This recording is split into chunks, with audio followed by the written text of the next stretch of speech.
राज्य सरकार ने जितने रोजगार 20 साल में बनाए, आने वाले 5 साल में उससे 2 गुने रोजगार निर्माण का लक्ष्य है।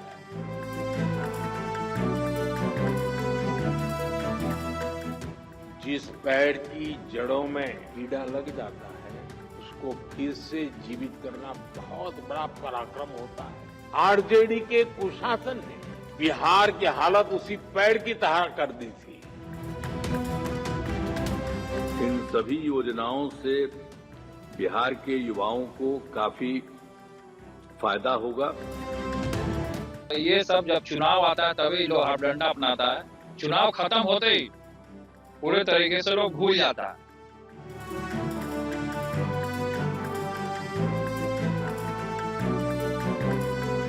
मुंगेरी लाल के हसीन सपने 11 साल से मोदी जी और लगभग 20 साल से नीतीश जी बिहार के लोगों को दिखा रहे हैं।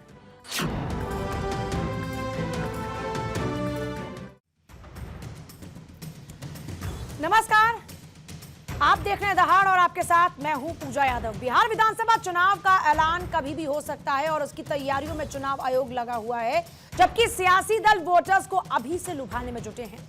एक तरफ सत्ता पक्ष जनता को सौगात देने में जुटा है, तो विपक्ष वोटर्स को लुभाने के लिए सत्ता में आने के बाद बहुत कुछ देने का वादा कर रहा है।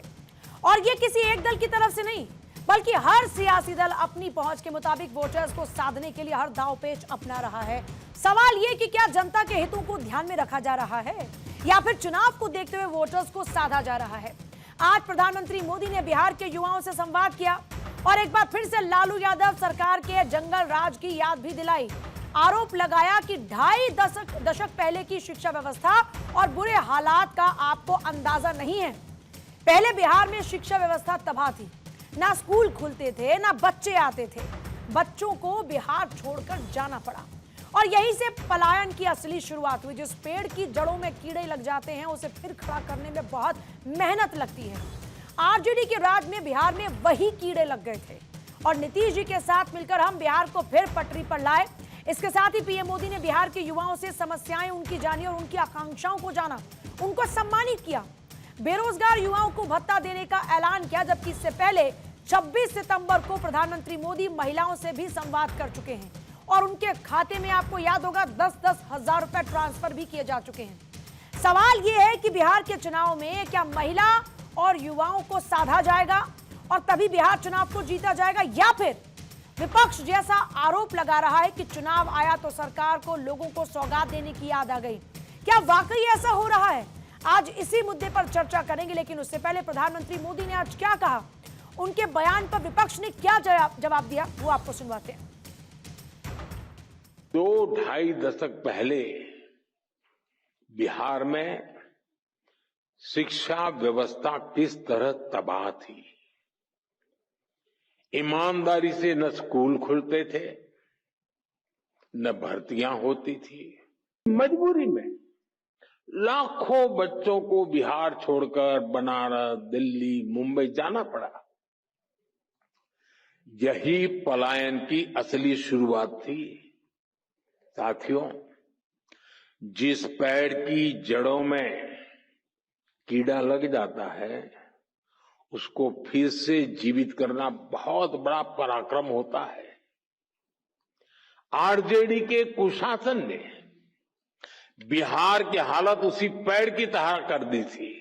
बिहार सरकार ने बीते 2 दशकों में 50 लाख नौजवानों को बिहार में रोजगार से जोड़ा है। बीते कुछ वर्षों में ही करीब 10 लाख पक्की सरकारी नौकरियां बिहार के नौजवानों को दी गई है। राज्य सरकार ने जितने रोजगार 20 साल में बनाए, आने वाले 5 साल में उससे 2 गुने रोजगार निर्माण का लक्ष्य है। बिहार के लिए 11 कार्यक्रम एवं योजनाओं का शुभारंभ, उद्घाटन एवं शिलान्यास किया जा रहा है। बिहार के युवाओं को नौकरी का नियुक्ति पत्र एवं 25 लाख छात्र छात्राओं को छात्रवृत्ति वितरण किया जा रहा है।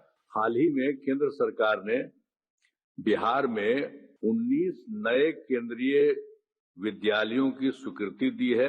इन सभी योजनाओं से बिहार के युवाओं को काफी फायदा होगा।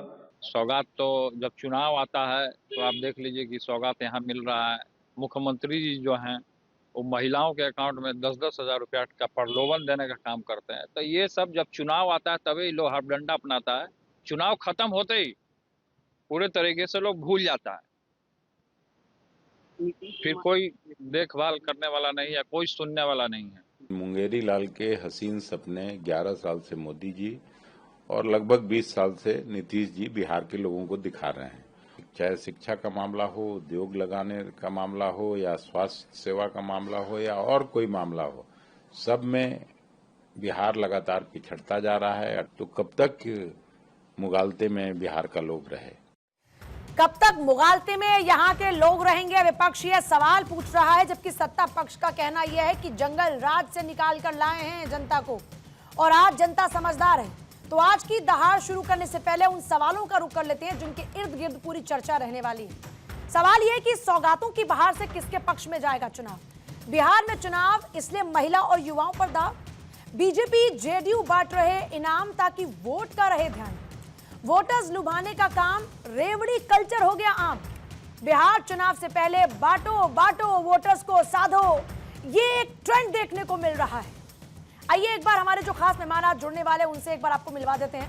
धनंजय गिरी प्रवक्ता बीजेपी, ईशान त्यागी प्रवक्ता कांग्रेस, जयंत जिज्ञासु हैं प्रवक्ता आरजेडी, धीरज कुशवाहा हैं नेता जेडीयू और रमनीश वत्स हमारे साथ में पॉलिटिकल एनालिस्ट हैं। अब देखिए बिहार चुनाव का क्योंकि ऐलान अभी होना बाकी है, बस तारीखों का इंतजार है। तैयारियां तो सबकी चल ही रही हैं। सभी सियासी दल तैयारी में जुटे हैं और अपने अपने उम्मीदवार पार्टियों का मुंह ताक रहे हैं। यानी जिस पार्टी में जो अपनी अपनी दावेदारी अपने लिए करे बैठा है वो देख रहे हैं पार्टी की तरफ मुंह। और वो ना सिर्फ चुनाव जीतने का दावा कर रहे हैं बल्कि उम्मीदवारी का टिकट पाने के लिए पार्टी दफ्तर में हाईकमान तक पहुंच भी रहे हैं, दफ्तरों के चक्कर काट रहे हैं। आपको दो तस्वीर दिखा रहे हैं जो बिहार की है। पहली तस्वीर पटना के जेडीयू दफ्तर की, जहां फुलवारी शरीफ से आए कार्यकर्ताओं ने जमकर हंगामा किया। इस दौरान शाम रजक का कार्यकर्ताओं ने विरोध किया और पार्टी से मांग की कि उन्हें टिकट भी ना दिया जाए। जबकि दूसरी ओर लालू और राबड़ी यादव के घर के बाहर भी हंगामे की तस्वीर आप देख रहे हैं, जहां पर मखदुमपुर से आरजेडी विधायक का विरोध हुआ और ये भी अपने इलाके से टिकट पाने के लिए पैरवी कर रहे हैं। ऐसे में पार्टी कार्यकर्ताओं की तरफ से नाराजगी भी जाहिर की जा रही है। तो आइए अब चर्चा पर लौट रहे हैं और सबसे पहले रुक कर लेंगे एक बार बीजेपी प्रवक्ता का। धनंजय गिरी जी, सवाल तो यही है कि चुनाव आते ही महिलाएं भी याद आती हैं, गरीब तबका भी याद आता है, युवा भी याद आता है और फिर अनेकों ऐलान भी किए जाते हैं। जब आप ये कहते हैं कि हम तो सतत प्रक्रिया में विकास कर रहे हैं, तो फिर ये एंड मौके पर घोषणाएं क्यों? पूजा जी देखिए, विकास की जो प्रक्रिया है वो तो सालों भर चल रही है। पिछले 5 सालों में नीतीश जी खुद ही बता रहे हैं कि 50 लाख रोजगार का सृजन किया है। आने वाले 5 साल का भी रोड मैप दिया है कि 1 करोड़ लोगों को रोजगार देंगे। तो जो विकास की लगातार बहती हुई गंगा है, पाटलिपुत्रा पटना जो है गंगा के किनारे बसा हुआ है, लेकिन 20 वर्षों से जो विकास की गंगा बिहार में बह रही है वो तो पूरा बिहार देख रहा है। मैं कितनी बार बताऊं कि 32,000 करोड़ के बजट को हम लोग 3,27,000 करोड़ तक लेकर के चले गए।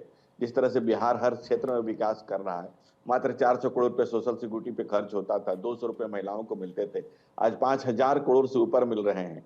जिस गति से, जिस रफ्तार से विकास हो रहा है बिहार का, और बिहार जिस तरह से उन्नत राज्यों की श्रेणी में बहुत जल्द आ जाएगा। और उसके डाटा पर अगर बात करें तो आप हर जगह बिहार के जिस क्षेत्रों में, जिस सेक्टर में आप बात करने जाएंगी, तमाम लाभार्थियों की संख्या आपको मिलेगी। अभी 1 करोड़ महिलाओं को 10,000 रुपए दिए गए और अभी और भी उनमें स्वयं अगर उनका रोजगार आगे बढ़ता है तो 2 लाख रुपए और देने की बात है।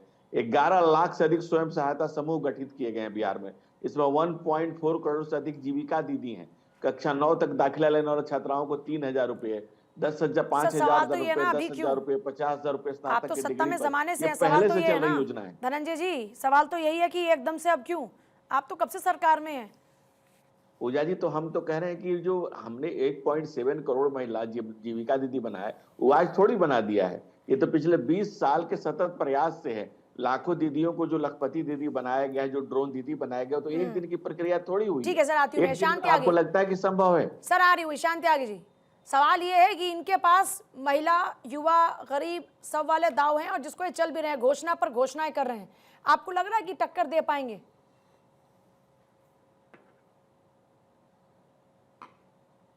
पूजा जी देखिए, जुमलों के जो बादशाह हैं उनको चुनाव से बिल्कुल पहले महिलाओं का सशक्तिकरण याद आता है, और चुनाव के बाद क्या होता है, उन्हें महंगाई में धकेल दिया जाता है, मल्टी डायमेंशनल पॉवर्टी में धकेल दिया जाता है। जब किसी महिला का, किसी बच्ची का रेप हो जाता है तो हमने देखा है बिहार में किस तरह से FIR तक दर्ज नहीं करती है पुलिस। युवाओं का रोजगार याद आ जाता है जुमला जीवी को सबसे पहले, जब चुनाव से बिल्कुल पहले, और युवाओं को उसके बाद पलायन करने पर मजबूर किया जाता है। फैक्ट्रियां नहीं लगाई जाती, वहां पे शुगर मिल का वादा किया जाता है लेकिन शुगर मिल नहीं लगाई जाती हैं, और युवाओं को धकेल धकेल के जब वो अपने मान लीजिए अपने अधिकारों के लिए वो लड़ने के लिए आते हैं सड़क पे, तो हमने देखा किस तरह से संविदा कर्मियों को लाठियां बरसा के, उनके सर फोड़ के, उनको खूनम खान करके उनको वापस भेजा जाता है, किस तरह से उनको जेल भेजा जाता है। गरीबों का आवाज जुमला जीवी को याद आ जाता है चुनाव से पहले, और उसके बाद वही गरीब चुनाव के बाद सड़क पे घूमने के लिए मजबूर हैं। पिछड़ों की सहायता करना उनको जुमला जीवी को याद आ जाता है चुनाव से पहले, लेकिन वही पिछड़े जब अपना आरक्षण मांगते हैं तो उनको आरक्षण नहीं दिया जाता है। एक सेकंड सर, ईशान त्यागी, मैंने किसी का नाम नहीं लिया, एक सेकंड मैंने किसी का नाम नहीं लिया। पार्टी के प्रवक्ता की बात सर उस तरफ मत जाइए, मुझे लगता है कि आप लोगों को डिबेट की गरिमा को बना के रखना चाहिए। ये लहजा सही नहीं है, ये लहजा सही नहीं है दोनों का ही, ये दोनों का ही लहजा सही नहीं है सर, ये लहजा दोनों का ही सही नहीं है प्लीज। जुमला जीवी जो ये लहजा नहीं है सर, दोनों अगर यही लहजा अपनाएंगे तो फिर मुझे आप लोगों की आवाज को डाउन करना पड़ेगा। Come to the point, come to the point sir, दोनों कम टू द पॉइंट। उस तरफ मत लेके जाइए डिबेट को।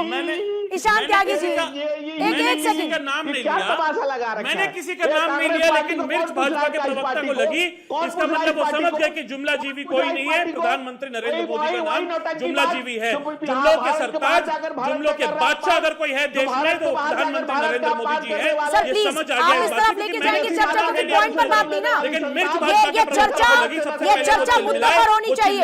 आप लोग जनता को गुमराह कर रहे हैं इस तरह की बातें करके। नहीं सर, वो प्रधानमंत्री नहीं सर, ये नहीं चलेगा, ये नहीं चलेगा। धीरज कुशवाहा, सवाल ये है कि आप लोग अभी जो घोषणाएं कर रहे हैं, सर एक सेकंड, ये भी गरीबी की बात करते हैं, ये कह रहे हैं कि गरीबी युवा जो आज भटक रहा है वो आपकी देन है। इतने सालों से आपने क्या किया? सर एक सेकंड, उनको बीच में बोलने दिया सर, मैंने दोनों को मना किया, आप लोग गलत दिशा में जा रहे हैं सर। एक सेकंड ईशान त्यागी जी, एक सेकंड जरा मैं सबको शामिल कर लूं, मेरे को बोलने का मौका मैं सबको शामिल कर लूं, आपको पूरा मौका दूंगी सर, भरोसा रखिए ना, मैं आपको पूरा मौका दूंगी, जरा भरोसा रखिए, थोड़ा सबको जरा शामिल कर लें। नहीं, सबको शामिल कर लें एक बार। मेरे बीच में इंटरप्ट ईशान जी किया, मैंने उनके बीच में इंटरप्ट सर प्लीज, आपको बगैर इंटरप्शन के बोलने का मौका दूंगी। सर एक सेकंड रुक जाइए ना प्लीज, मैं आपको बगैर इंटरप्शन के बोलने का मौका दूंगी। सर प्लीज, आपने भाजपा के प्रवक्ता को बिना बोलने का मौका दिया, लेकिन आपने मुझे नहीं दिया बोलने का मौका। अगर ऐसे ही डिबेट करवानी है तो मुझे मत बुलाया करिए, इस तरह से डिबेट सर आपको बोला ना मैंने ईशान त्यागी जी, मैं डिबेट छोड़ चला जाता हूं, इस तरह से करेंगे नहीं, मैं आपको बोल रही हूं कि मैं आपको बगैर इंटरप्शन के चला जाता हूं डिबेट। अगर आप इस तरह से डिबेट करवाना चाहती है तो बोले क्या बोल रहे हैं, बताइए क्या बोलना चाह रहे हैं सर। ये तरीका नहीं है, इस तरह से नहीं, ये तरीका नहीं है त्यागी जी, बिल्कुल नहीं, ये न्यूट्रल बिहेवियर नहीं है। मैंने आपको बोला चैनल, सर एक सेकंड प्लीज, आप अच्छी पत्रकार है, तटस्थ रहिए। त्यागी जी प्लीज, मैं आपसे रिक्वेस्ट कर रही हूं, मैंने आपको कहा कि बगैर इंटरप्शन के बोलने का मौका दूंगी, तो मैंने आपको बोला तो मैं आपको दूंगी ना मौका। मैं एक बार जरा सबको शामिल कर लूं। सर हम आधी डिबेट पर आ चुके हैं, बाकी लोग नहीं शामिल हो पाए ना sir, please sir try to understand. नहीं एक मिनट, धीरज कुशवाहा जी, एक मिनट, नहीं इस तरह से नहीं सर, प्लीज इस तरह से नहीं, इस तरह से नहीं। धीरज कुशवाहा जी आप बोल दीजिए, मैं डिबेट छोड़ देता हूं सर, मैं आपको बिल्कुल भी नहीं बोलूंगी, मैं आपको बिल्कुल भी नहीं बोलूंगी कि आप डिबेट छोड़िए। डिबेट का पर्पस है कि मुद्दों पर बात हो, मैं बिल्कुल भी नहीं कहूंगी कि आप डिबेट से जाइए। कुशवाहा जी जाओ, पूजा जी बोलने का मौका दीजिए, आजादी सर आ रही हूं ना, के एक सेकंड प्लीज, और तटस्थ रहिए। पूजा जी आजादी के बाद और 2005 से पहले एक ने देश को लूटा और एक ने बिहार को लूटने का काम किया। और आप देख रही होंगी कि बात को निष्पक्षता से रखनी चाहिए, क्योंकि सबकी अभिव्यक्ति है और पूजा जी आप सबको मौका देती है, लेकिन विशेष रूप से हम कहना चाहते हैं कि 2005 में माननीय नीतीश कुमार जी के सर पर कोई फूलों का ताज नहीं मिला था, कांटों का ताज मिला था, कांटों का हार मिला था। वहां से चलना हमने शुरू किया और हर एक क्षेत्रों में माननीय नीतीश कुमार जी ने विकास किया। ये किसी से प्रमाण लेने की जरूरत नहीं है। पूजा जी बिहार में इतना विकास किया था तो फिर अभी घोषणाएं क्यों कर रहे हैं? और क्या क्राइम कम हो गया क्या बिहार में? एनसीआरबी का डेटा क्या कहता है? आप उस गुंडा राज को, जंगल राज जिसका जिक्र आप बार बार करते हैं, उसके बाद अभी क्या हालात है? पूजा जी, सरकार किसी की भी रहे, सर आ रही पूजा जी, सरकार किसी की भी रहे, अपराध को शून्य नहीं किया जा सकता है। उस पर जो ये 2005 के पहले वाले जो लोग सत्ता संरक्षित अपराध करते थे, अपराधियों को संरक्षण देते थे, वो अपराध बिहार में होना बंद हो गए हैं। और बता रहे हैं, और माननीय नीतीश कुमार जी के जीरो टॉलरेंस की नीति है कि ना हम किसी को फंसाते हैं ना किसी को बचाते हो, चाहे हमारे दल में हो या विपक्ष में, पक्ष में, उससे कोई लेना देना नहीं है। क्या जवाब देंगे? एक सेकंड सर, जयंत जिज्ञासु इसका क्या जवाब देंगे? देखिए, पिछले 20 साल में से 17 साल तो जनता दल यूनाइटेड ने भारतीय जनता पार्टी के साथ मिलकर सरकार चलाई, और सत्ता में आने के बाद इन लोगों ने क्या कहा था कि पलायन रोक देंगे। अभी भी 3 करोड़ पंजीकृत मजदूर बिहार के हैं, और उनमें से बहुत तेरे लोग बाहर जाकर काम करते हैं। अगर इनके 17 साल में इतना सुंदर शासन था और बिहार को इन्होंने स्वर्ग बना दिया, तो उन सबको तो वापस लौट जाना चाहिए था। आजादी के बाद 9 मार्च 1990 तक सारे मुख्यमंत्री ने मिलकर भी जितने विश्वविद्यालय बिहार में नहीं खोले, उतने अकेले लालू प्रसाद जी ने 6 और 1 यूनिवर्सिटी राबड़ी जी। फिर हमको यूपीए में मौका मिला तो 5 साल में 2 लाख करोड़ की सहायता राशि बिहार को दिलवाई, और किस मद में खर्च होगा इसकी कोई शर्त नहीं रखी। गांव गांव में सड़कों का जाल बिछाया। 9 मंत्री राजद कोटे से केंद्र में थे, और लालू प्रसाद जी ने बिहार में साक्षरता दर को बढ़ाया, कन्या भ्रूण हत्या पर रोक लगाई, और 1 दशक में जो विकास का दर था वो नेहरू जी और इंदिरा जी के जमाने में जो भारत का विकास दर था उससे भी ज्यादा। करप्शन का क्या दर था? हमने बेरोजगारी का क्या दर था? मैं आपसे कह रहा हूं कि आज भी, सुनिए ना, आज भी बिहार में प्रति व्यक्ति आय सबसे ज्यादा कम है, देश में सबसे कम है, और शिवहर जिले में सबसे कम, उसमें भी क्षेत्रीय असंतुलन इतना ज्यादा, 60,000 65,000 लोगों की हत्या हो गई, 20,000 से ज्यादा महिलाओं के साथ बलात्कार हुआ, दलितों पर जो अपराध होते हैं उसका औसत 40% है। आईएएस ऑफिसर की पत्नी का रेप कब हुआ था? और क्या बोली? आईएएस ऑफिसर की पत्नी का रेप कब हुआ था? तब किसकी सरकार थी? नहीं, हम कह रहे हैं कि जिसकी सरकार थी उनकी सरकार। आप सवाल पूछे, लेकिन आप कहें कि मेरा दामन साफ है और सिर्फ इन्हीं के दामन में दाग है, तो ये तो नहीं चलेगा ना। हम तो इस तरह की भाषा बोलते नहीं। हम तो ये कह रहे हैं कि हमारे समय में जाति धर्म देखकर एफआईआर नहीं होता था, बल्कि जो इस तरह के करतूतों थे उन सब का नहीं। बालिका गृहकांड नीतीश जी के समय में हुआ ना, सृजन घोटाला नीतीश जी के समय में हुआ, मासूम बच्चों के साथ बलात्कार इनके समय में हुआ। हम लोगों ने जनसंहार में न्याय दिलाने के लिए जो अमीरदास आयोग का गठन थोड़ा सा पेशेंस है। रमनीश वत्स को एक बार शामिल कर रहे हैं। सबसे मुझे लगता है कि करारा जवाब जो दिया है प्रधानमंत्री मोदी जी ने दिया है कि बिहार वाकई में किस तरह से उपेक्षा का शिकार 1990 से लेकर के 2005 में रहा, और आज यदि सब कुछ सही होता, सड़क, बिजली, पानी, महिलाओं को पेंशन और पलायन रोक दिया गया होता और नौकरी मिल गई होती। मैं भी 2005 से पहले ही मैं निकला हूँ पढ़ाई के लिए, उसके बाद से मैं बिहार तो तब का बिहार और अब का बिहार कैसा है? अब वही मैं, अब आलम यदि सब कुछ ठीक रहा होता तो मुझे लगता है कि जो आर्थिक विकास दर है उस समय 1990 से 2005 के बीच में मुश्किल से 1 से 2% था, और जबकि केंद्र में 8 से 10% चल रहा था उस समय विकास का दर। फिर मैं बात करना चाहता हूं कि आप ये बताइए, प्रधानमंत्री मोदी जी ने आज 62,000 करोड़ का जो पैकेज दे दिया बिहार को, फिर से विकास का जो एक आयाम जो लेकर के प्रधानमंत्री मोदी जी आए हैं, सड़क, बिजली, पानी, हाईवे, महिलाओं को आज जो 75 लाख महिलाओं को जो दिया गया, ये सब पेट में मरोड़ा क्यों आ रहा है? पेट में मरोड़ा इसलिए आ रहा है कि फिर से यदि बिहार के लोग स्वावलंबी हो जाएंगे तो फिर हमारी राजनीति का क्या होगा? फिर जो गरीब जो थे, कुचले दबे कुचले थे, जो उपेक्षित थे, जो दलित थे, उनका वो सब के सब सबल हो जाएंगे, फिर हमारी राजनीति का क्या होगा? फिर आज आप देखिए कि अपराध तो जिस तरह से उद्योग चलते थे, वाकई में उद्योग तो बहुत फलता फूलता था। वो किस रूप में था? फिरौती के रूप में, अपहरण के रूप में, लूट के रूप में, हत्या के रूप में, बलात्कार के रूप में फलता फूलता था, और सत्ता का संरक्षण मैं 1990 और 2005 के बीच में, नहीं 1990 और देखिए 1990 और 2005 के बीच में एक और कहा जाता था कि बहुत सारे विकास के आयाम लालू प्रसाद यादव जी ने भी खोले थे। उन्होंने विद्यालय खोले थे, चरवाहा विद्यालय। उसी चरवाहा विद्यालय में दोनों के पास आ रही हो, एक सेकंड। चारा, उसी चरवाहा विद्यालय में चारा की चोरी भी होती है, घोटाला भी होता है, और चारा चोर ठीक है, जल्दी से सर, लालू प्रसाद यादव उसमें जेल भी जाते हैं। उसके बाद तेजस्वी यादव, आज तेजस्वी यादव जी, आज तेजस्वी यादव, तेजस्वी यादव की सिंचाई, देखिए एक और है, नौकरी के नाम पे उस तरह के युवाओं को क्या मिलता था।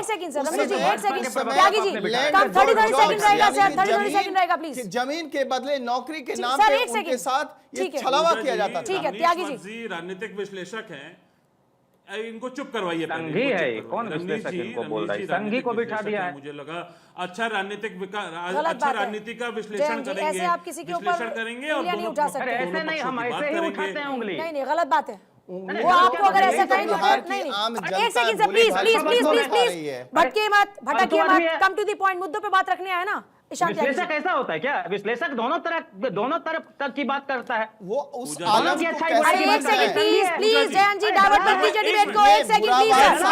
अरे रमनीश जी प्लीज, आप प्लीज त्यागी जी। ये दलाल है सर, जयंत जी तमीज से बात कीजिए, तेजस्वी यादव के दलाल तमीज से बात कीजिए, तमीज से बात कीजिए, दलाल फेडर डाउन कीजिए इनका, टीम फेडर डाउन कीजिए। इस तरह की भाषा का लहजा नहीं चलेगा सर, प्लीज ये लहजा नहीं चलेगा सर। त्यागी जी 2 मिनट दीजिए, मैं अभी इलाज कर देता हूँ। इस तरह के बेहद आदमी को बिठाया इलाज तो बिहार की आम जनता करेगी, आप जाइए ना बिहार। अरे प्लीज एक सेकंड। विश्लेषक हैं, राजनीतिक विश्लेषक, अगर मुझे लगा राजनीतिक विश्लेषक दोनों पक्षों की बात करते हैं, लेकिन ये तो एक ही पक्ष की बात करते हैं, तो उनका चेहरा सबके सामने है। चलिए छोड़िए इस बात को। 2005 से पहले, हाँ मैं मुद्दों पे ही बात कर रहा हूं, मुद्दों पे ही आ रहा हूं। 2005 से पहले रमनीश भाई ने बोला मैं बिहार छोड़ के आ गया था, मैंने पढ़ाई यहां पर आके की, सब कुछ मैं यहां कर रहा हूं। भाई अगर 20 सालों से विकास की गंगा बिहार में बह रही है रमनीश भाई, तो वापस चले जाइए बिहार, अपने लिए रोजगार ढूंढिए, अच्छी कोई बड़ी फैक्ट्री लगाइए, लोगों को भी रोजगार दीजिए। क्यों लोग बिहार के युवा पलायन कर रहे हैं? वापस चले जाइए। यहां क्यों बैठे हुए हैं दिल्ली में, एनसीआर में? मेरे को बताइए ये बात। अब आइए दूसरी बात पे। पूजा जी देखिए, जुमला जीवी की जितनी भी स्कीम्स है, मैं एक एक करके आपको उनका जो ब्यौरा है वो दे देता हूं। मुद्रा लोन की एक स्कीम लॉन्च करी, उसमें 28,000 रुपए एवरेज है मुद्रा लोन देने का। मुझे बता दीजिए 28,000 में कौन सा व्यापार खुल सकता है, कौन सा रोजगार पैदा हो सकता है, कितनी बड़ा कारखाना सेटअप हो सकता है, कितनी बड़ी दुकान लग सकती है। फिर उसके बाद आया रोजगार योजना। रोजगार योजना में बिहार में जो एप्लीकेशंस हैं वो सबसे कम है। उसके बाद आइए मनरेगा। मनरेगा में जो बिहार का पप्पू ज्यादा बड़ा। अरे सर एक सेकंड, धनंजय जी गलत बात है, धनंजय जी गलत बात है, गलत बात है, ऐसा नहीं कीजिए। मैं आपको मौका दूंगी, आपकी बारे में बोलिएगा, उनको बात पूरी करने दीजिए एकदम। पूजा जी 1 मिनट, पूजा जी सर एक सेकंड सर प्लीज, ऐसे तो बहुत पज़ल हो जाएगा सब, बहुत पज़ल हो जाएगा सब, ऐसे नहीं सर। एक बार सवाल सुन लीजिए सर, 30 सेकंड है ईशान त्यागी, 30 सेकंड इंसाफ जनता करेगी, सबका करेगी, जनता करेगी इंसाफ का। इसका क्या है? मुद्दों पर आ जाइए। सारे लोग एक साथ नहीं बोलेंगे। इनको शांत करवाइए, नहीं तो मैं डिबेट इस तरह से बीच में मैं भी इनके बीच में कौन होते हैं बोलने वाले? त्यागी जी अरे आप ही के साथ ही बोल रहे हैं, मैं भी बीच में बोलूंगा। आप ही के साथ ही, आप ही के साथ ही अभी आपकी बारे में बोल रहे हैं। धनंजय गिरी, जैन जिज्ञासु, फटे डाउन कर दीजिए टीम। वन टाइम में एक ही शख्स बोलेगा, प्लीज बोलिए। 30 सेकंड है सर। आप मेरी बात सुनिए कि जुमला जीवी ने पिछले साल एक इंटर्नशिप स्कीम लॉन्च करी पूरे देश में 2024 में। मैं उसके छोटे से आंकड़े दे देता हूं। अक्टूबर 2024 में उसका पहला राउंड हुआ, टोटल ओपनिंग खुली 1,27,000, टोटल एप्लीकेशन आई 1,81,000, टोटल एप्लीकेशन जो एक्सेप्ट हुई वो हुई 60,000, और केवल जो युवाओं ने ज्वाइन किया उसको, वो किया सिर्फ 8700 युवाओं ने उसको ज्वाइन करने का काम किया, क्योंकि 5,000 रुपए उसमें स्टाइपेंड थी। उससे ज्यादा तो एक युवा का बेचारे का खर्चा हो जाता है। राउंड 2 आया जनवरी में, उसके बाद उसमें टोटल ओपनिंग आई 1,18,000, टोटल एप्लीकेशन आई 2,14,000, एप्लीकेशन एक्सेप्ट हुई 72,000, और उसके बाद ज्वाइनिंग हुई केवल 23,000। अगर ये देश में कोई ब्लूप्रिंट नहीं है इनके पास, तो बिहार में किस ब्लूप्रिंट को लेकर आ रहे हैं मुझे बताइए। ये सिर्फ रेवड़ी के नाम पे रिश्वत देने का काम कर रहे हैं महिलाओं को, और इस तरह से देश का लोकतंत्र नहीं चल सकता। एक सेकंड धनंजय गिरी। पूजा जी मैं डिबेट नहीं कर रहा हूं, अभी मैं एक जनरल बात कह रहा हूं आपसे। पूजा जी आप ये टाइमर अभी बंद करिए, मैं अभी डिबेट नहीं कर रहा, मैं एक जनरल बात आपसे करना चाहता हूं। Please close the timer. Team एक बार मैं जनरल बात आपसे कह रहा हूं। पूजा जी, मैं एक निवेदन कर रहा हूं, सभी लोग पढ़े लिखे लोग हैं, अपनी अपनी पार्टी के प्रवक्ता हैं, असहमतियों का सम्मान लोकतंत्र है और हम एक दूसरे से असहमत हो सकते हैं, हम वैचारिक लड़ाई कर सकते हैं, वैचारिक मत भिन्नता को रख सकते हैं, लेकिन हम किसी भी पार्टी के किसी भी नेता के प्रति कोई भी अमर्यादित बातें, अगर हमारे पास शब्द नहीं है तो हम गाली देंगे, अगर हमारे पास शब्दों का अकाल है, बोल नहीं सकते हैं तो गाली दे सकते हैं। मैं जानता हूं कि टीवी पर चैनल पर बैठे हुए हर व्यक्ति प्रबुद्ध है, पढ़ा लिखा व्यक्ति है, लेकिन आप अमर्यादित शब्दों का इस्तेमाल क्यों करना चाहते हैं? क्या आपके पास शब्दों का अकाल है? क्या आपके पास डाटा का अकाल है? जैन जिज्ञासु ने बहुत से डाटा रखे, मैंने उन पर कोई ऑब्जेक्शन नहीं किया, मैंने किसी के डाटा पर कोई ऑब्जेक्शन नहीं किया। मैं कह रहा हूं कि पार्लियामेंट्री बातें बोलिए, मर्यादित भाषा बोलिए। मैं कहूं कि पपुआ के पार्टी का वो मुझे लगता है कि अब आप बोल चुके हैं, मैं बोल चुकी हूं और सब लोगों को इतनी समझ है। सर अब पॉइंट पर आ जाते हैं, आप जवाब दीजिए सवालों का। ये बात पहले बोल चुकी, कोई भी किसी के ऊपर टीका टिप्पणी नहीं करेगा। नहीं, हम करें कि अगर आपको बोलने नहीं आता है तो आप बोलना सीख लीजिए पहले, तब बोलने आइए। ये जो डेटा दे रहे हैं उसका क्या जवाब है? ये कह रहे हैं कि जो योजना आप क्यों ऐसे कर रहे थे त्यागी जी को कि आप चले जाइए यहाँ से? नहीं धनंजय जी, आप पुराने आदमी, आप क्यों त्यागी जी को बोल रहे थे? फिर आप लोग क्या आप चाहते कि मैं आप लोग के फेडर डाउन करूं? बीच में बोल रहे थे, डाउन कीजिए। धनंजय गिरी बोल रहे हैं, धनंजय गिरी बोलेंगे। करने का काम कर रहे हैं आप। भारत 24 में टाइमर कब चलेगा, टाइमर कब बंद होगा, वो भारतीय जनता पार्टी के प्रवक्ता डिसाइड करेंगे। कब टाइमर खुलेगा, कब टाइमर बंद होगा, कौन सवाल पूछेगा, कौन सवाल नहीं पूछेगा, वो पूजा यादव जी का काम है ना, आपका काम थोड़ी। धनंजय गिरी, यहां बैठ के ज्ञान मत दीजिए। धनंजय गिरी प्लीज फेडर डाउन कीजिए। राजनीति के रेस से बाहर हो चुकी है कांग्रेस, जिसका कोई नहीं राजनीति सर, आप ऐसे कैसे कह सकते हैं कि रेस से बाहर हो चुके हैं? क्या लोकसभा में बैठे नजर नहीं आते हैं क्या आपको? ये क्या विधानसभा में नजर नहीं आते हैं क्या बिहार के? जो देश के बाहर से जाकर आप ऐसा किसी को नहीं टारगेट कर सकते ना सर, राहुल गांधी जी। देखिए, बिहार में नीतीश कुमार के नेतृत्व में एनडीए की सरकार ने जन कल्याण को धराधाम पे उतारा है। बिहार को 87 लाख किसानों को 6,000 रुपए पर साल वर्ष दिए गए। 1,60,00,000 घरों में जल जीवन मिशन के तहत नल से जल पहुंचाया गया। 3,52,00,000 लोगों को 5 लाख की स्वास्थ्य सुविधाएं दी गई। 1.5 करोड़ शौचालय बनाए गए। 9 करोड़ लोगों को हर महीना 5 किलो अनाज दिया जाता है। 1,17,00,000 बहनों को गैस सिलेंडर दिया गया। 40 लाख पक्के मकान बनाए गए। अभी 1 करोड़ बहनों को आपने देखा कि 10-10 हजार रुपए देंगे उनके लिए। 1,17,00,000 जीविका दीदियां जुड़ी हुई हैं एसएचजी से। बिहार को समृद्ध करके किया गया। आंकड़ा पेश कर रहे हैं, कह रहे हैं देखिए हमने कितना बदलाव किया। पूजा जी मेरा सिर्फ इतना कहना है कि जिस किसी को भी आप राजनीतिक विश्लेषक बनाती हैं उससे हमको कोई ऐतराज नहीं, लेकिन वो कम से कम भारतीय जनता पार्टी की भाषा ना बोले। नहीं, हमारा समय नहीं जा रहा है। हमने एक आंकड़ा आपको दिया, नहीं हमको कोई हड़बड़ी नहीं, जो दिखाना है दिखाते रहिए, हमको आज सब कुछ साबित नहीं करना है। मैं कह रहा हूं कि 1980 से 91 के दशक में बिहार का ग्रोथ रेट 4.66 था प्रतिशत, और लालू जी राबड़ी जी के शासनकाल के आखिरी 12 वर्षों में हमारे बिहार में विकास दर था 4.89%। और आपके ये महापंडित विश्लेषक बता रहे हैं कि 1 से 1.5% था। अब इसको हम कैसे टॉलरेट कर सकते हैं? धीरज कुशवाहा, राय आपको जो रखनी वो रखिए। राय आपको धीरज कुशवाहा आप निकाल के देख लीजिए ना। धीरज कुशवाहा हम कह रहे हैं धीरज जी के पास जाइएगा, लेकिन अभी भारत सर सरकार अब समय नहीं है। धीरज कुशवाहा इसका जवाब देंगे। धीरज कुशवाहा और बिहार ये कह रहे हैं कि आपसे बेहतर हालात में थी बिहार की जनता। देखिए पूजा जी, हम स्पष्ट रूप से कहना चाहते हैं कि जो अति पिछड़ा दलित महादलित यहाँ तक कि महिलाओं के लिए जितना विकास के कार्य किए गए हैं ये किसी से छिपा नहीं है।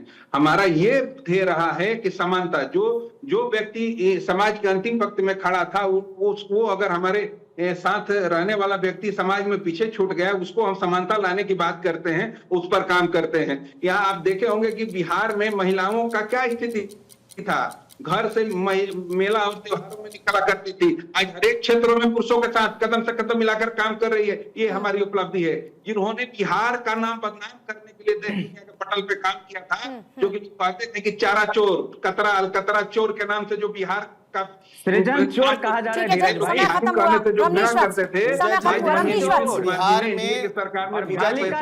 बिहार में 2 जननायक घूम रहे हैं।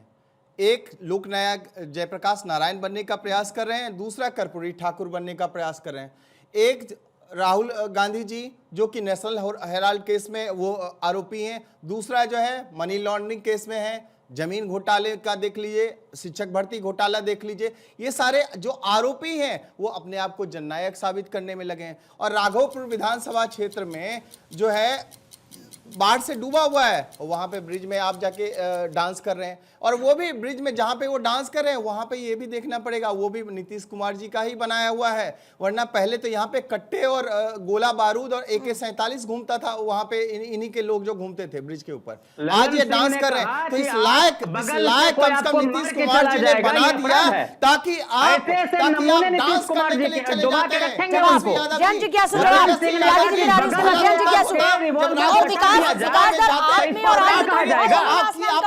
ऐसे खुलेआम इनके नेता बोलते हैं जदयू के, और इस आदमी को नहीं सुनना है भाई, हम हमारे स्टैंड है, इस आदमी को हम नहीं सुनेंगे, एकदम हम नहीं सुनेंगे इस आदमी को।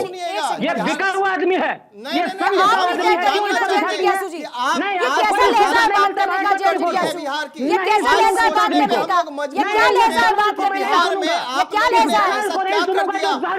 लोग को आज कहने की जरूरत है, ये विकृत मानसिकता का आदमी है, ये विकृत मानसिकता, क्या बोलोगे आप? अरे बिके हुए आदमी क्या बोलोगे? कौन विश्लेषक बोलता है आपको भाई? दलाली करो ना जाके कहीं, और आज दलाली कांग्रेस पार्टी को आज न 3 में न 13 में, और देखिए आज ये बौखलाहट, आप ऐसे कैसे कह सकते हैं कांग्रेस पार्टी 3 में ना 13 में? रमनीश वत्स, हारने जा रहे हैं। आप ये कैसे कह सकते हैं कि कांग्रेस पार्टी 3 में ना 13 में? ये तो आप देख सकते हैं ना, आज देखिए ना, ये तो राजनीति में पप्पू यादव वहां के हैं ना भाई, कांग्रेस के नेता। आज विकास पुरुष उनको नीतीश कुमार को कहना पड़ा ना त्यागी जी, सब कुछ अच्छा होता तो आज पप्पू यादव कांग्रेस आप के लोग नेता है ना, कमेंट में मत जाइए, जो गलत है पप्पू यादव कांग्रेस के ही नेता है ना, पॉइंट पे रहिए। उसको ये ऑब्जेक्शन दर्ज कराने के लिए हम हैं। पूजा जी, जैन जी, एक सेकंड, जैन जी एक सेकंड, आप किसी पे पर्सनल टिप्पणी मत कीजिए सर, पर्सनल टिप्पणी मत कीजिए, जितना सामान्य तरीके से आप बैठे उतना ही समान उनका भी है, मत कीजिए सर, मत कीजिए।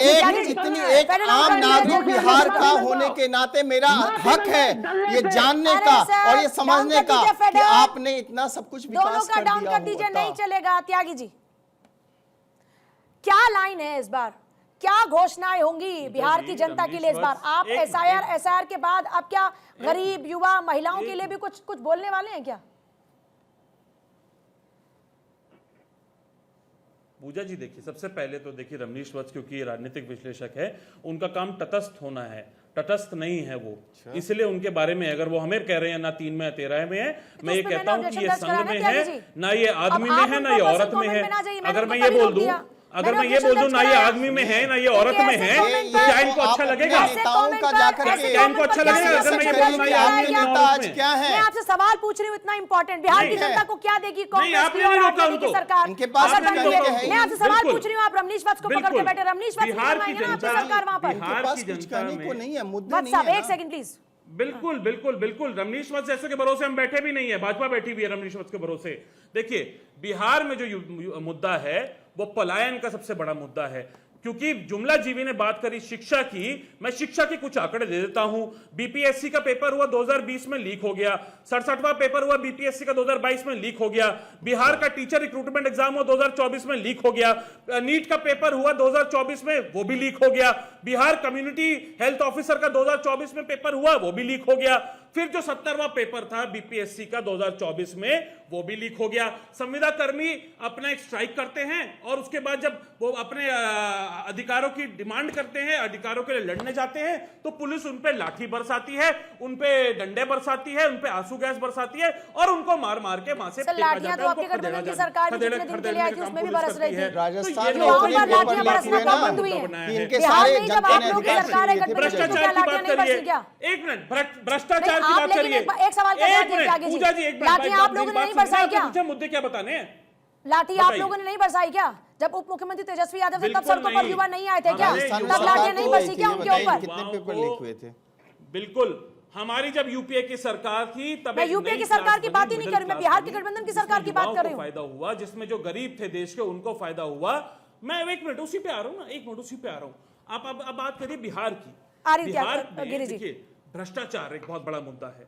कैग कह रही है, मैं नहीं कह रहा, कैग की रिपोर्ट कह रही है कि 70,000 करोड़ की अनियमितताएं हैं। जो सर्टिफिकेट्स देने थे यूटिलाइजेशन के, वो बिहार सरकार ने नहीं दिए। कहां गए वो 70,000 करोड़ रुपए? बिहार की ये स्थिति है कि जब वहां पे पुल बनते हैं, एक बारिश होती है और 25 से ज्यादा पुल ढह जाते हैं। बिहार की ये स्थिति है कि जो युवा है वहां का वो पलायन कर रहा है। बिहार की ये स्थिति है कि मल्टी डायमेंशनल पॉवर्टी में सबसे ऊपर है बिहार। बिहार की ये स्थिति है, अब इस पर बताइएगा, एक बार धनंजय गिरी से भी पूछेगा क्योंकि उन्होंने टोटल बजट की बात करी कि हमने 3.2 लाख करोड़ रुपए कर दिया बजट बिहार का। टोटल रेवेन्यू बताइए बिहार का कितना है? 56,000 करोड़ टोटल रेवेन्यू है। बिहार का कर्जा कितना है? लगभग 4 लाख करोड़ का टोटल कर्जा है। तो ये जो सारी योजनाएं हैं, ये जो रिश्वत प्रधानमंत्री जी दे रहे हैं, ये कर्जा ले लेकर दे रहे हैं और बिहार जो है वो कर्जे में डूबता जा रहा है। धनंजय गिरी जवाब दीजिएगा। पूजा जी, कांग्रेस पार्टी ने जब 1990 में कांग्रेस पार्टी का 13वां बिहार में हुआ, तब 13,132 करोड़ का बजट पर इनकी 13वीं कर दी गई, बिहार की जनता ने कर दी। उसके बाद इनकी 13वीं के बाद 13 मुख्यमंत्री इन्होंने विगत 13 सालों में दिए थे 1990 तक में। अस्थिरता करने का दोष कांग्रेस के मत थे। अरे भैया, प्रधानमंत्री जी को अपनी माता जी का पिंडदान करने चुनाव के समय आना पड़ता है गया। अभी तो ज्ञान दे रहे थे बिहार की याद माता जी के लिए भी उनको दबी आई। त्यागी जी, उन्होंने आपकी बारी में एक शब्द नहीं बोला इस बार, तो आपको भी उनको पूरे पेशेंस के साथ में सुनना चाहिए। गया जी, वो कब आए प्रधानमंत्री? आपको पूरा पेशेंस के साथ उनको सुनना चाहिए कि नहीं सुनना चाहिए? जो वादा किया था शुगर मिल का, उस रूल्स आपके लिए एप्लीकेबल है कि नहीं है? बिहार से जो वादा किया था सेम रूल्स आपके लिए एप्लीकेबल है त्यागी जी कि नहीं? कब मिलेगा स्पेशल? जब आपकी टर्न में नहीं उन्होंने बोला तो फिर आपको भी खामोशी सुनना चाहिए। अब एक सेकंड से सुन लीजिए, जवाब दीजिएगा सर, जवाब देने दीजिए, फिर आपके सवाल तो सवाल ही रह जाएंगे ना। आप चाहते नहीं है कि वो बोले? आप चाहते नहीं है क्या वो बोले? आपके सवालों का जवाब तो वही देंगे ना। आपने क्वेश्चन पूछा, आप जवाब ले लीजिए। दे थोड़ी रहे हैं वो गिरी साहब, जवाबों से तो भाग रहे हैं। रमनीश वत्स के आप बोलने देंगे तब तो जवाब देंगे ना। इतने बड़े व्यक्ति आप बोलने देंगे तब तो जवाब देंगे। और रमनीश वत्स आप लोग के टारगेट पर क्यों आ गए हैं? एक सेकंड वत्स साहब, एक सेकंड बस गिरी साहब बोलने, फिर मैं आपके पास आ रही हूँ। हाँ, क्योंकि संघी है, नीचे निक्कर पहन के घूम रहे हैं। इससे क्या मतलब है? और ये किस तरह की भाषा का इस्तेमाल कर रहे हैं? विश्लेषक बन के आ गए। त्यागी साहब, आपसे ये उम्मीद नहीं है कि आप पढ़े लिखे होकर इस तरह की बातें करें। बिल्कुल ठीक भाषा बोल रहे हैं। आपसे भी उम्मीद नहीं है कि ऐसे हल्के आदमी को बिठा दीजिएगा। बैठो डाउन, सबके बैठो डाउन। ठीक है धनंजय गिरी जी। लेकिन नीचे झांकने की नीचता कांग्रेस पार्टी कब छोड़ेगी? ये बिहार के बाथरूम में नरेंद्र, दिल्ली वाले पप्पू, कौन से पप्पू अरे की डाउन पार्टी कीजिए है? फटाफट। पप्पू के गाड़ी पर दूसरे पप्पू के लटकने की पारी सर, कब खत्म हो सर, इस तरह के जाएगी? शब्द नहीं, जानते सर। आप भी पूजा नहीं। जी, आप भी नहीं पूजा और जी, वो भी नहीं। 118 आरजेडी के शासन काल में बिहार में 118 नरसंहार और घोटालों का घटा टोप नाम सुन लीजिए। पशुपालन चारा घोटाला, कोबाल्ट मशीन खरीद घोटाला, वन व कीटनाशक घोटाला, शिक्षा घोटाला, लेक्चरर नियुक्ति घोटाला, मेगा घोटाला, इंजीनियरिंग प्रवेश परीक्षा घोटाला, नॉन बैंकिंग घोटाला, कृषि विभाग नियुक्ति, बीज घोटाला, अलकतरा घोटाला, पोषाहार घोटाला, दवा घोटाला, कुष्ठ उन्मूलन घोटाला, कुछ विज्ञान प्रौद्योगिकी नियुक्ति घोटाला, मस्टर रोल घोटाला, वर्दी घोटाला, इंदिरा आवास, हुडको, लाल कार्ड, भूमि पेट्रोल अपमिश्रण, पासपोर्ट, चीनी पाइप अधिक व्यय घोटाला, कोयला मंत्रिमंडल उपस्कर उपशीर्ष आजीवनी बिजली घोटाला, अडानी को 1 रुपए ये वो घोटाले जिसमें एफआईआर हुआ, जिसमें केस हुआ, और कांग्रेस को भाई इस आरजेडी के पाप में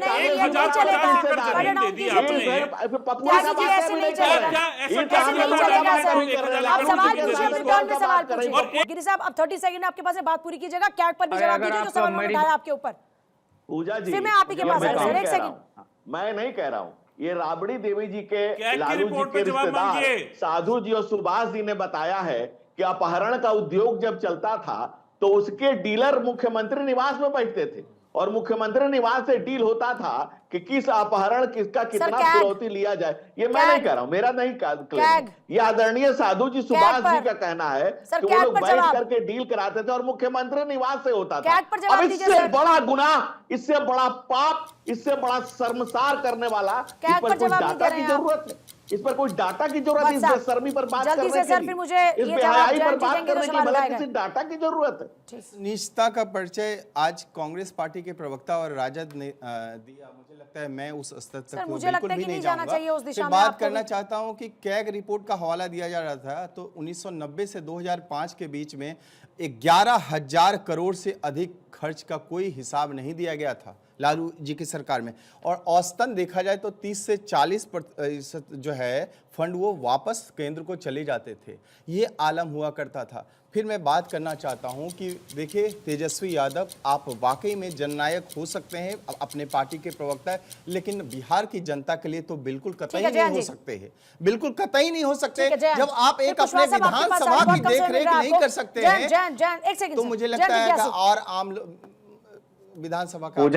पूजा जी मैं आपसे ये उम्मीद करता हूं कि आपने जितना बाकी लोगों को समय दिया और शांति से सुना है उतना मुझे भी सुना। 1 मिनट दीजिए सर, काउंटर लगाइए टीम। फिर ये हम पर ही काहे आप लगा देती हैं टाइमर? आप मेरी बात तो शुरू भी नहीं हुई है पर आ जाएंगे और आपका फरमान जारी हो गया। ऐसी वक्त जाहिर नहीं होगा सर, आप बोलिए ना। नहीं, हमको नहीं बोलना है, अब जाइए, हमको नहीं बोलना है। अगर इस तरह से आप डिक्टेट करेंगे तो मुझे नहीं बोलना है, और अगर मेरी बात वाकई आप सुनना चाह रहे हैं तो मुझे बोलने दीजिए। इसी नीतीश कुमार की सरकार में जमशेद अशरफ आबकारी मंत्री थे और उन्होंने 500 करोड़ के घोटाले को उजागर किया। नीतीश कुमार ने उनको मंत्रिमंडल से सैक कर दिया और कहा कि नॉन पॉलिटिकल लोगों को राजनीति में लाने का यही नुकसान होता है। सृजन घोटाला इनके समय में हुआ, बालिका गृहकांड इनके समय में हुआ, आय व्यय समंजन घोटाला इनके पहले कार्यकाल में भी हुआ और अभी 71,000 करोड़ का हिसाब किताब ये दे नहीं रहे हैं। पैसा इनके समय में पिछली बार से ही वापस हुआ। नीति के तमाम पैमाने पर फिसड्डी साबित इनकी सरकार हुई है और घोटालों में आकंठ इस तरह से डूबी हुई कि एक इंजीनियर के घर से 13 करोड़ कैश बरामद हुआ। इतिहास में पहली बार ऐसा हुआ कि 500 करोड़ की प्रॉपर्टी मिली लेकिन कोई कार्रवाई नहीं हुई। एक इंजीनियर ने 12 करोड़ रुपए जला दिए, कब सुना था बिहार में आपने? 100 करोड़ की प्रॉपर्टी मिली, कोई कार्रवाई नहीं। एक इंजीनियर के यहाँ 300 करोड़ की प्रॉपर्टी मिली, कोई कार्रवाई नहीं। अभी एक 2 हफ्ते पहले शिक्षा विभाग के एक अधिकारी के यहाँ करोड़ों रुपए मिले, कोई कार्रवाई नहीं। कुछ दिन पहले विद्युत विभाग के एक इंजीनियर के यहाँ से 30 करोड़ की संपत्ति मिली, कोई कार्रवाई नहीं है। और डीके बॉस इनके हैं और उनकी पत्नी को इन लोगों ने जब महिला आयोग का मेंबर बनाया तो जदयू के ही एक इनके मुख्य प्रवक्ता ने कहा कि ये कैसे हो रहा है भाई, ठीक है, खून पसीने से पार्टी बनी। तो ये मेहरारू साहब इसका जवाब दीजिएगा। 1 मिनट टाइमर टीम। कुशवाहा साहब इसके सवालों का जवाब दीजिए क्योंकि आपकी सरकार से सवाल है। सरकार चला रहा है, ठीक है, सवाल का जवाब कुशवाहा साहब, धीरज कुशवाहा साहब। देखिए पूजा जी, ये जयंत जी जो बात कर रहे हैं, आप जानते हैं कि माननीय नीतीश कुमार जी हर एक चीजों पर नियंत्रण रखते हैं और सभी एजेंसियां निष्पक्ष रूप से काम करती है। मानते हैं कि सभी लोग अच्छे नहीं हो सकते हैं, गड़बड़ करने वाले लोगों की संख्या है, ये हमारे समाज से ही है, हमारे बिहार से ही है, अधिकारी हो या नेता हो। लेकिन आप बताइए कि जो भी उजागर हुआ है वो हमारे सरकार ने ही किया है, हमारे पदाधिकारी ने ही किया है और उसको सजा भी दिया गया है। ये लोग केवल घुमाकर बात करते हैं। ये लोग ऐसे लोग हैं कि इनके जो अक्का हैं, जो इनके पार्टी के राष्ट्रीय अध्यक्ष हैं, जब रेल मंत्री थे तो नौकरी के बदले जमीन लेने का काम करते थे, उस पे दर्जनों केसें हैं। ये हम नहीं कर रहे हैं, ये माननीय न्यायालय में पड़ा है, उस पर ये सजा याफ्ता भी रह चुके हैं। हमारा ये कहना है कि गड़बड़ करने वाले लोग हैं, एजेंसियां काम करती है निष्पक्ष रूप से और लोगों को सजा दिया जाता है। बहुत सारे लोगों को जेल में डाला गया, बहुत सारे लोगों की संपत्ति सीज कर ली गई, बहुत सारे लोग जेल जाने वाले भी हैं, बहुत सारे लोगों के घर पर छापा भी पड़ा है। तो चलिए सर, टाइम अप सर। सभी का बहुत शुक्रिया इस चर्चा में शामिल होने के लिए, सभी का बहुत शुक्रिया चर्चा में शामिल होने के लिए। तो देखिए दहाड़ में आज के लिए इतना ही, लेकिन एक बात जरूर कहेंगे कि जब भी इस बार सरकार को चुनने की बारी आपकी आए तो मुद्दों को ध्यान में रखिएगा। जाति नहीं, धर्म नहीं, सियासी समीकरण नहीं, सिर्फ आपके हक की बात, और तब बनेगी वाकई आपके सरकार।